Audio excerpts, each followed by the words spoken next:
Hi, podcast fans. This is Thomas Ferreira. And before we get to your content, I'd like to send a message to all you dads out there who are struggling in co parenting relationships and child custody cases.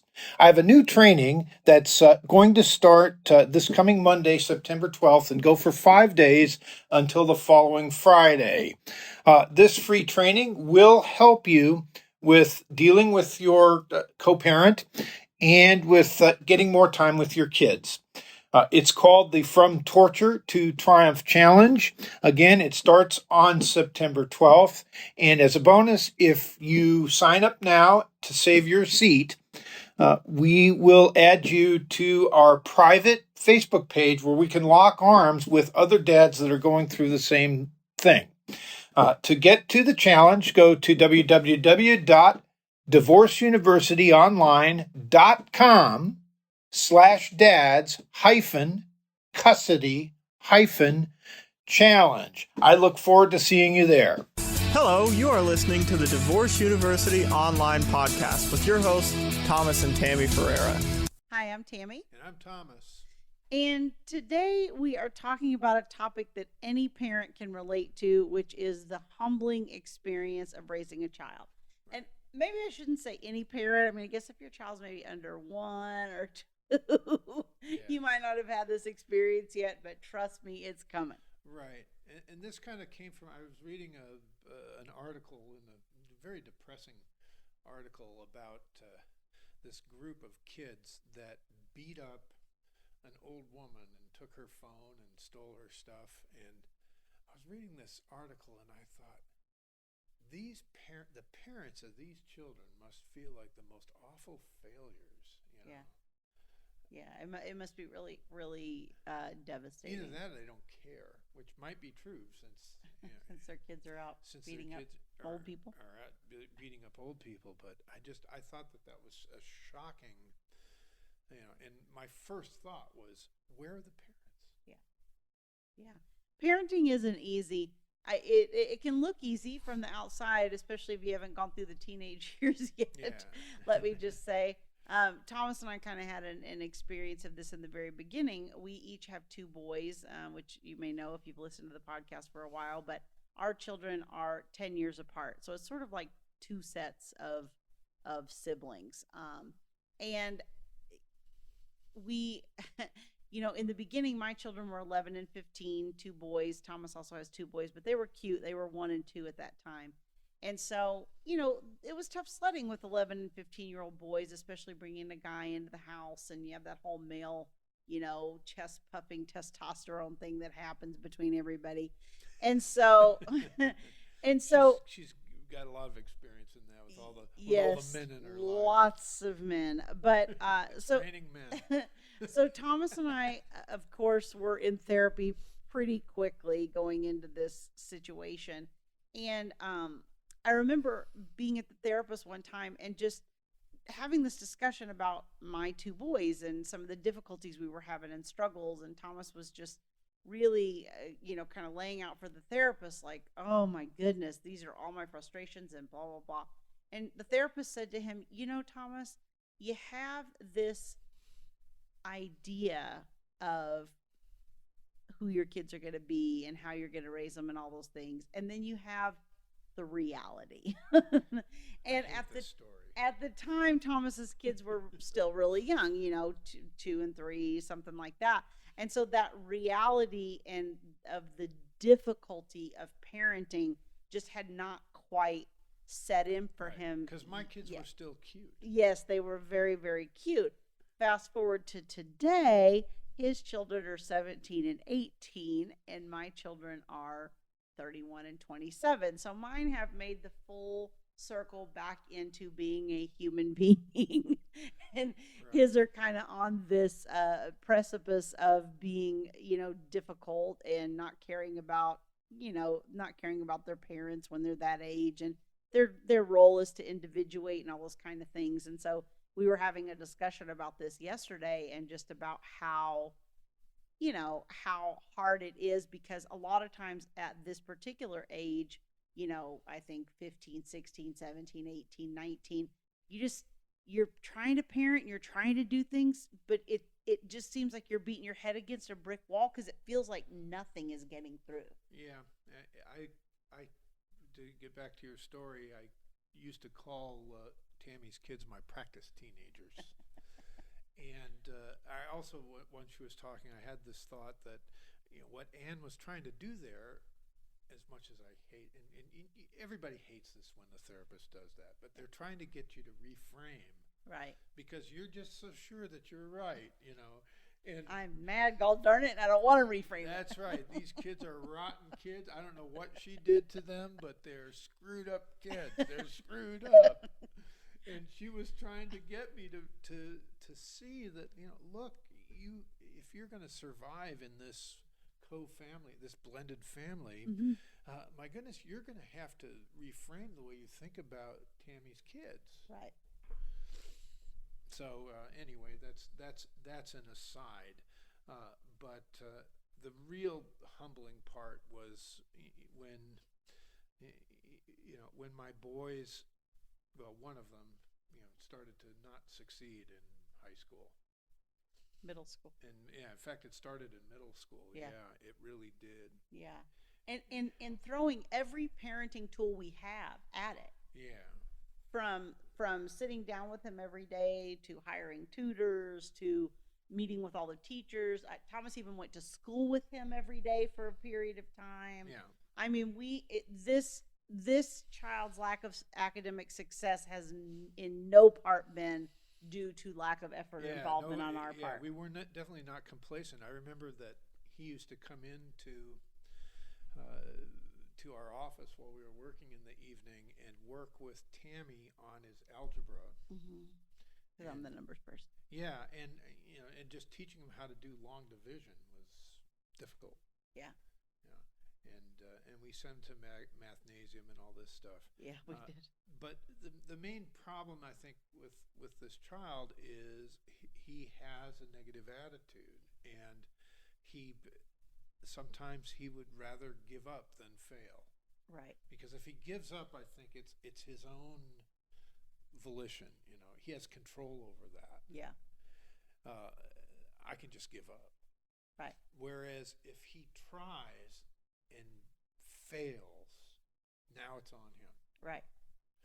And this is an extreme, and he's a good kid, but if I hadn't had the experience of the first two and the difficulties that we had with them, and they were very good kids too. I'm sorry, I'm saying that. I don't think he can hear what you're talking about. My Yeah. my son is, one He's of my sons producing the produces the podcast, so he's in the vicinity, but I don't think he's close enough to hear that. I just thought, how can such a good person as Tammy raise such rotten teenagers? And now you understand.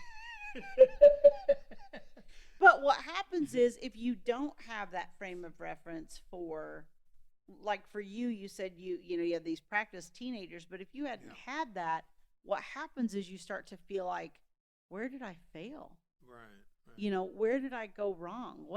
And I think especially during divorce, we see, people forget this isn't just your relationship breaking down. This is your children's stability breaking down. Or at least it feels like it And at you the have time. this friend, right, whose kids are getting straight A's.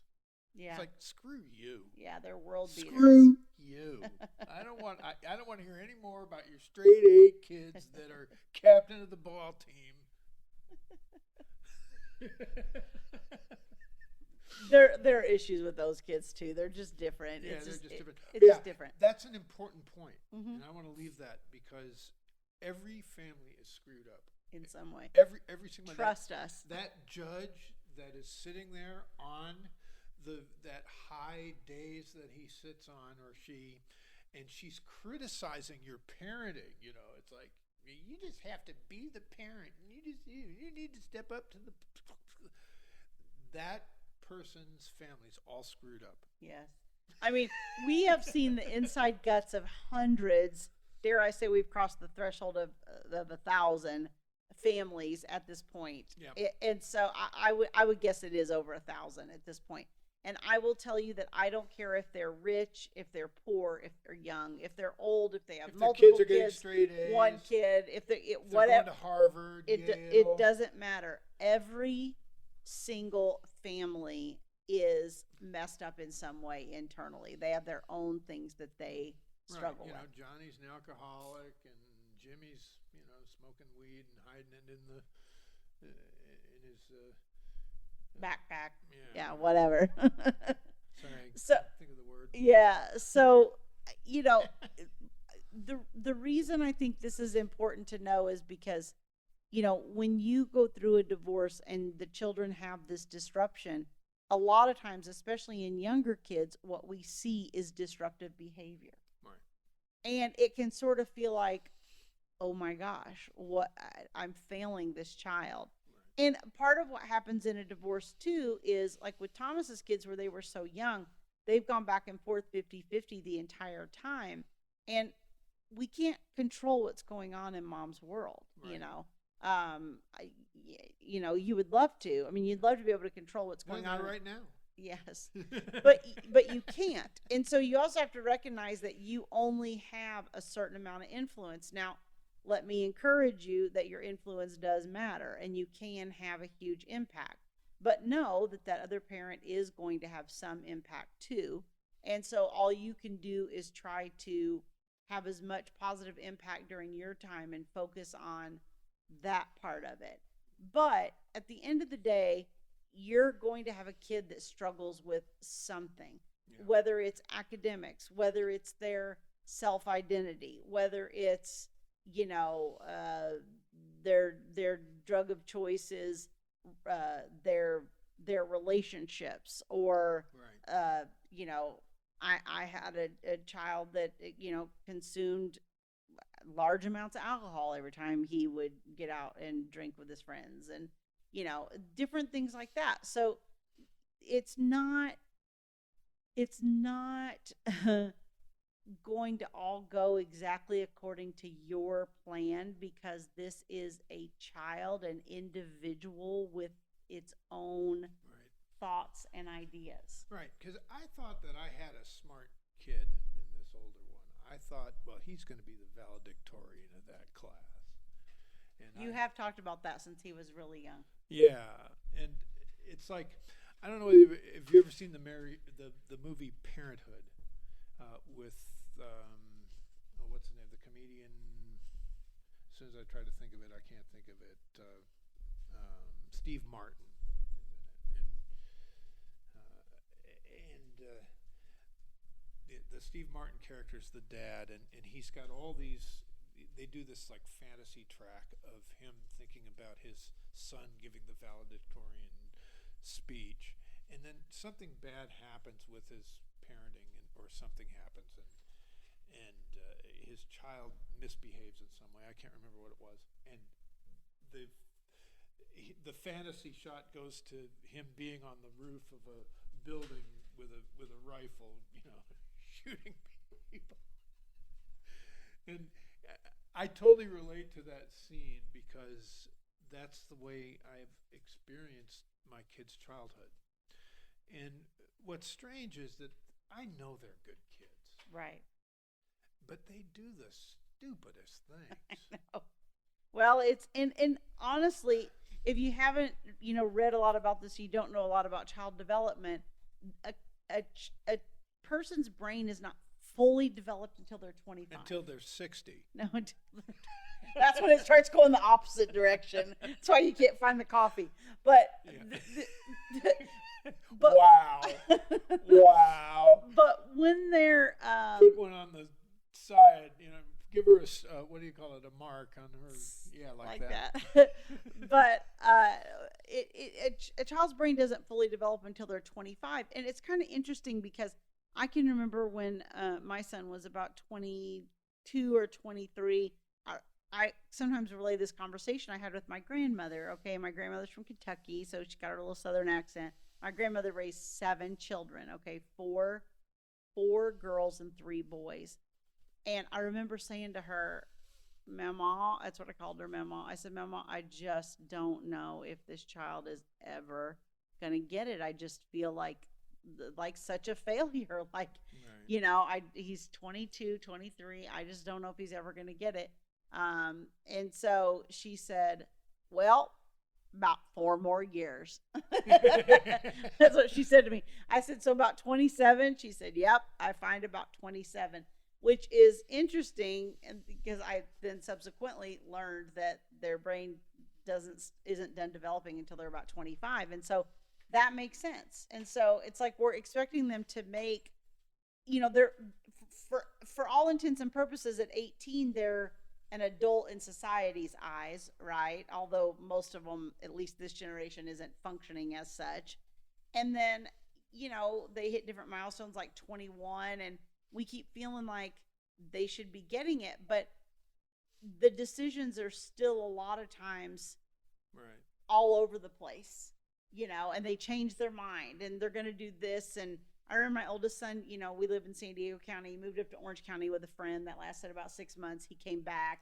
He went to school in Kentucky. That lasted about 4 or 5 months. He came back. He went to school in Arizona. That lasted about 3 months. He came back. Thomas was like, how many times is this kid going to come back? You know, but that was through his 20s when he was trying to figure himself out.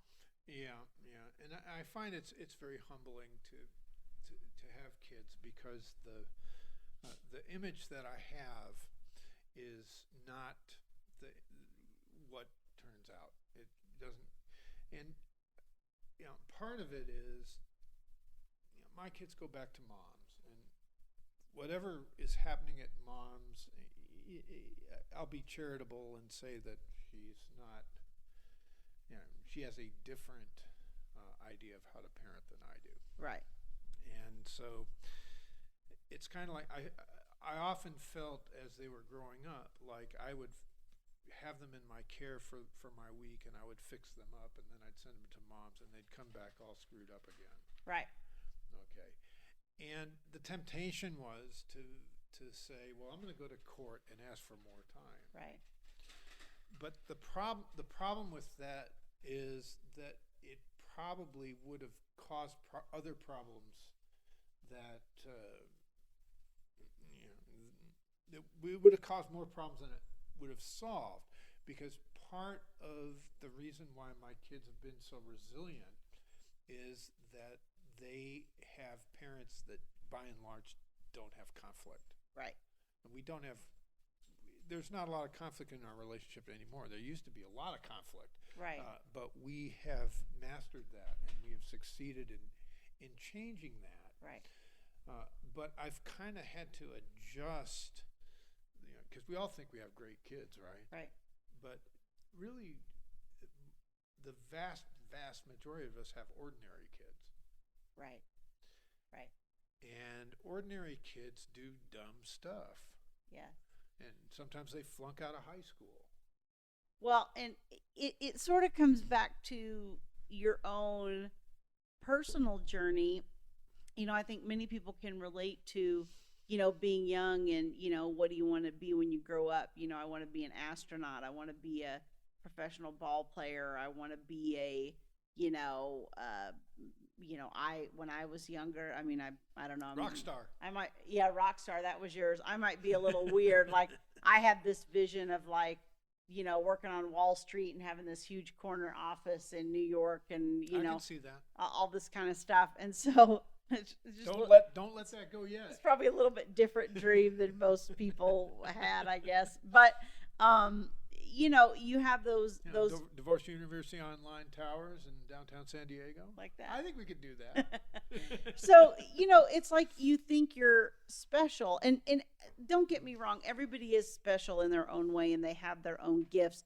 But I think when we're young, we think of that specialness as some sort of fame or fortune or being an actress or a singer or an entertainer or a, you know, whatever it is. And so we think of that. And then, like Thomas said, the vast majority of us are average people. Like, you know, we work in businesses. Some of us do plumbing and heating and, you know, air conditioning and construction and divorce lawyers and, you know, secretaries and, you know, financial analysts, accountants. You know, we all have like normal, jobs, the vast majority of people. And so, I think as a person, it takes a while for you to tumble to the fact that even if you aren't famous or whatever, that you have something to contribute and that you are, well, that's depressing. and that you are of value. But I think that's a hard thing when you're like 17, 18, 19, 20 and you're finding your way in the world. Right. That a lot of times are,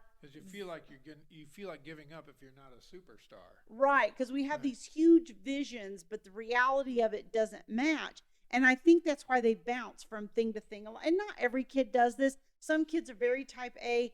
I've got one. I have one. They're always somebody else's kid, though. Well, I have a cousin that has a daughter who's also my cousin, obviously, and she just, she played ball in college. She was really good. She did good grades academically. She went on to med school. She's a doctor. She just like boom, boom, boom, boom, boom. But I don't think that that's true for the vast majority of kids, that they have this vision and this determination and they're locked on and they're going to accomplish their goal and they've got a straight line to it. I don't think it looks that way for the vast majority of us. Right.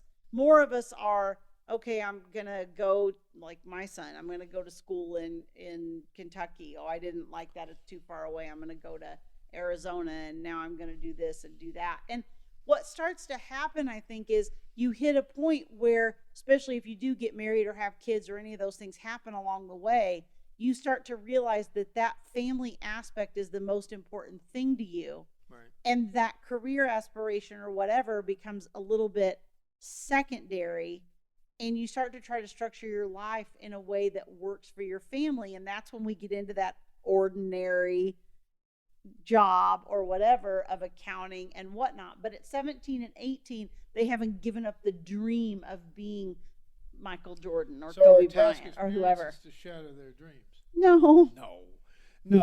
But here's the thing about my older kid. And okay, he didn't do well in high school. He did graduate, so he has a high school diploma, and he's going to go to community college in the fall. Tomorrow. He texted me a question about his classes today, actually. Oh, so that's good. That means he at least remembers he has classes tomorrow. That's right. But here's the thing about this kid. He has a strong ethical system. Mm-hmm. I can usually persuade him of my position if I have biblical basis for it. So he relies on the Bible for his ethics, which is something that, in a way, that's the most difficult thing. Mm-hmm. Okay, he's not a superstar. I get that, or at least not yet. Right. He may become a superstar in the future, but he's got the basics. He's basically a good kid. He's not beating up old people. Yeah. And, oh my gosh, can you believe it? I often have sympathy for the parents of mass murderers. These people that go and shoot up schools and stuff. And I mean, how does it feel to be that person's parent? Yeah. Holy smokes. Yeah. Yeah, I would imagine that's something that's really hard to deal with. But you know what? You love your kid no matter what they do or don't do. And, they're all struggling to find their way. And I think as parents, I can tell you that having 27 and 31-year-old, it's real easy to look back and think, well, I should have done this better and I could have done that better and whatnot. But, you at the time, it's sort of like you're so deep into it, you can't see the details like that. You can't see what the day-to-day details are creating. It's much easier to see after the fact, which is why we're all screwed up in some way or another, because all of our parents were human beings doing the best they could do. Right. My mom screwed me up too. Yeah. Right. And right. My dad screwed me up. Well, we all have our struggles, whatever that is. And so, if you're hearing clicking and tinging, that's our little dog is. Our little Jack Russell. She is just quite moving around in this episode. She's usually a little quieter, but she's Yancey today. So if you hear that, that's what it is. It's her walking around. But it's just you have to start to understand that your kids are individuals, and they're individuals that you don't have control of, and they have their own little, tendencies and things. And when they're younger, we have control. We can throw them, so to speak, as Thomas always says, which is a joke. Of course, we don't throw our kids, but you're Well, big. not that far anyway. You're bigger. You have control. You have all the money. You have all the devices. You can take things away. You can punish them. You can, you have a lot more control. And then when they start getting into that older age where they have to start making some of their own decisions, you don't have that level of control anymore. Yeah. Well, I would say that the biggest thing you can do in your divorce situation is give your child permission to love the other parent, and that's a huge one. And to me, that's kind of the linchpin of what I've tried to accomplish as a co-parent. Not always successfully, mind you, but as there are certain things about Mom's world that I don't agree with, and I would like to change. But I think it would have done a lot of harm to those boys if I had fought her for full custody. Yeah. And honestly, if there are issues on the other end, eventually, I find most of the time when kids hit an age about 13, 14, 15, they will start to gravitate towards stability. Right. And they will start to not want to go into more chaotic, more unstructured homes and situations. And depending on that child and their personality, they may become, more resistant to it. But really, you don't want their feelings for the other parent to be based on your feelings for the other parent, Right. Because that puts the child in the middle. Right. You really want the child to be able to, and again, that takes humility, right? That's humbling to go, okay, because let's face it, we all want the kids to like us better than the other parent. We just do. That's true. We all feel that way. We don't verbalize it. Everybody We don't feels say it. that way, except for me. We all feel that way. He did too, in the very beginning, especially. Yes. And so that's a very natural feeling in divorce. But you have to recognize you're the adult in the room with your kids. You have to recognize that feeling puts your children in the middle, and you have to give them permission to create the relationship with the other parent that they and the other parent choose to create. Right. And then kind of the point, I think the through line of this episode is that the kids are going to, what you're doing in your co-parenting plan is not going to ruin your kid. Right. If your kid is acting out, pretty normal. Right. If your kid is doing lousy in high school, well, a lot of kids do bad in high school. Right. And what you're giving them is the ability to have a relationship with the other parent, and you're giving them a stable world, right, where things more or less make sense. Right. And transition day is transition day, whether they want to go or not. Right. And this is how we do things, and this is how we treat each other. Right. This is, I treat I model how that child will treat members of the opposite sex in a way by how I treat my ex-wife. Right. Right, because you have boys. Right. Mm-hmm. And so it is very difficult a lot of times because we have a lot of animosity coming out, during, especially I think at the beginning of divorce. And I think it's hard because we feel like, well, the other parent, a lot of times people, a lot of what I hear from coaching clients and things is like, oh, but the other parent's messed up. The other parent is messed up and it's going to cause problems with the child. And here's the thing. That's already their parent. You can't change who that other parent is That's now. true. If that's their mom or dad, that's who you chose to be their mom or dad, and it is Basically, what it is. in that heat moment of passion, you chose that parent. And the hardest part for me, honestly, I know a lot of people probably feel this way too, is where I really want the child to have a good relationship with the other parent, but the other parent won't follow through. I have an ex-husband that I mean, his relationship with my kids is okay now that they're older, but when they were younger, he didn't follow through on things. My son and I were talking about this the other night, and he said, it was just hard when you're a kid and you're reliant on the parent, because I never knew for sure, was he going to follow through? Was he going to make sure I had what I needed? Was he going to, because he just wasn't consistent in that way. I was kind of the person that did all of that kind of stuff in the relationship. Yeah. And so when the kids went, they sort of had this feeling of, being untethered and not knowing if their needs were going to be met. And you have to just I had to let my children navigate that with their dad, especially as teenagers, and let them sort of confront those issues with him directly, which is hard because that means watching your children have pain. Yep. And that's hard to do as a parent, but you're no longer in control of that relationship with the other parent. That's right. You got to let that go. Yeah, it's a lot different And than when if you're you're on the together. other side of that, well, you got to learn some new skills. Yes, and if you are the parent that isn't consistent and isn't there for your kids, try to improve that. Try to be more consistent. Try to be present for them. Try to put them first. Right. That's really what they need. And if you're in a parenting plan, to me, it's a little bit easier because you don't have them 24/7. That's it. So when they're with you, put them first, and then when they're gone, then you can do you. Then you can party. That's what we do. All right. That is what we do.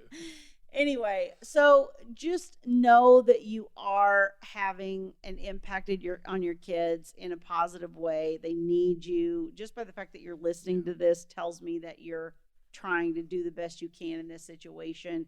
And your kids really only need one stable parent. You can counteract a lot of the negativity in the other world and a lot of the difficulty by just being that stable, reliant parent for them. That's right. Yep. So thanks for joining us. If you're watching us on YouTube, don't forget to hit like and subscribe. If you are listening to the podcast, please rate and review us and subscribe to that as well so that you get notified as new episodes come out each week. And we will see you soon. See you then. Thank you for listening to the Divorce University online podcast with your hosts, Thomas and Tammy Ferreira. For more information, visit www.divorceuniversityonline.com.